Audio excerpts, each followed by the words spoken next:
मैं हूं विवेक और आप देख रहे हैं एक्सप्लेन ऑल। पिछले एपिसोड में हमने देखा कि किस तरह से एक हैवीवेट बॉक्सर के रेस्सू ने हड्डी ही तोड़ डाली पंच से, और एपिसोड 5 उतर गया है मंच में। ये है बाकी Hanuma the warriors struggle arc का एपिसोड नंबर 5। तो चलिए देखते हैं क्या क्या हुआ इसमें। तो यार एपिसोड 5 की शुरुआत में हम देखते हैं इंटरनेशनल हवा पोर्ट को। यहाँ पर जो है कोई उतर कर आया होता है अपनी रसभरी होठों के साथ, और वो होते हैं mister Kaizer the star promoter, वही जो मैच फिक्स करवाते हैं और बॉक्सर को लड़वाते हैं नए नए। और यहाँ पर जो है मिस्टर काइजर एकदम स्टार प्रमोटर है, तो इसीलिए उनसे सवाल कर रहे होते हैं रिपोर्टर लोग कि आप यहाँ क्यों आए हैं जापान की ओर। तो मिस्टर काइजर अपने सोने के दांतों से हंसते हुए कहते हैं मैं यहाँ एक मैच खरीदने आया हूँ। फिर इसके बाद सीन बदलता और हम देखते हैं oh my God!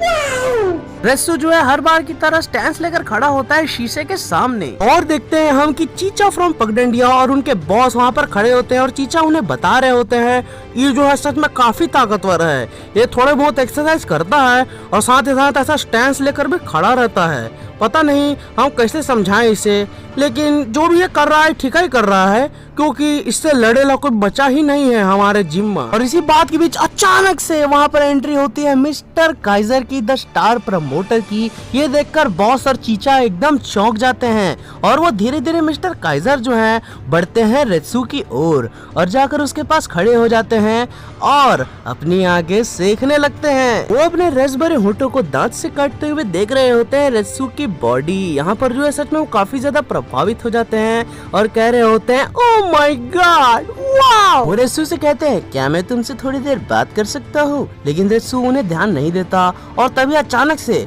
वो उन्हें चिल्लाकर कहता है चुप हो जाओ, मैं ट्रेनिंग में ध्यान लगाने की कोशिश कर रहा हूँ और तुम यहाँ पर मुझे परेशान कर रहे हो, अकेला छोड़ दो मुझे।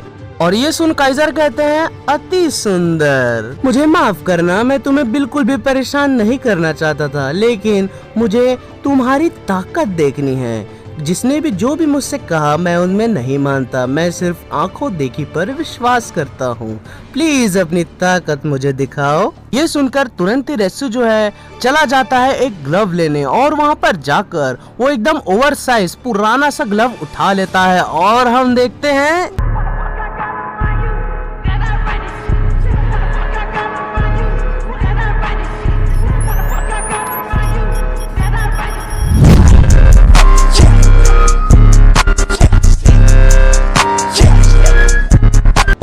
यहाँ पर जो है एकदम ग्लव के आर पार रेत्सू ने पंच किया होता है ग्लव को फाड़ते हुए। ये देखकर काइजर जो है एकदम बहुत ज्यादा चौंक जाता है, और साथ ही साथ हम देखते हैं वहाँ पर जो भी लोग होते हैं एकदम डर जाते हैं ये देखकर कि उसने ग्लव को कैसे फाड़ डाला एक ही पंच में। अति सुंदर। और यहाँ पर जो है एकदम रेत्सू को वो बॉक्सिंग करने के लिए मना करने लगता है काइजर, क्योंकि वो बॉक्सिंग कर ही नहीं रहा है उसके हिसाब से। यहाँ पर जो है रेत्सू सॉरी कहता है और कहता है ये सब जो है एक चीप ट्रिक्स है, ये मुझे यूज नहीं करने चाहिए, मुझे माफ कर देना। काइजर उसे चिल्लाकर कहता है नहीं, तुमने जो भी किया है ये कोई चीप ट्रिक नहीं है, सच में ये जो तुमने किया है ना, भले ही ये ग्लव एकदम पुराना और फटा हुआ क्यों ना हो, लेकिन जरा देखो इसे, ये सिंबल है बॉक्सिंग का, और तुमने बॉक्सिंग के सिंबल को ही डिस्ट्रॉय कर दिया।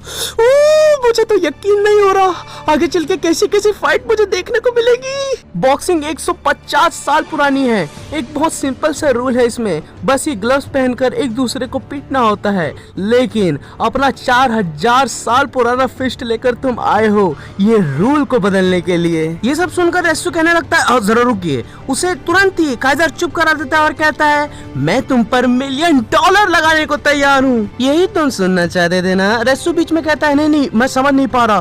तभी अचानक से काइजर उसे फिर चुप कराता है और कहता है और मैं पूरा ध्यान रखूंगा कि तुम्हारे सामने ऐसे ऐसे मॉन्स्टर्स को लाऊं जो कि सच में तुम्हारे रिंग से भागने का कारण बन सके। अब सब मुझ पर छोड़ दो, यहाँ पर 150 साल और 4000 साल एक साथ। वाओ यार कितना अच्छा लगेगा। मैं चाहूँ तो ऐसे बहुत ज्यादा एक्सट्रीम मैचेस सेट कर पाऊंगा अब, क्योंकि तुम काफी हो इस पूरे बॉक्सिंग वर्ल्ड को हिलाने के लिए। काइजर जो है रेत्सू से मिलने के बाद बहुत ज्यादा खुश हो गया होता है, उसकी काबिलियत को देखकर खुश हो गया होता है, और वो कहता है मुझे दिख रहा है इतने बड़े बड़े लोग तुम्हारे सामने झुकेंगे, जरा सोचो वो बेल्ट वो बेल्ट सच में तुम्हें नहीं दिख रहा है यार? मुझे तो दिख रहा है।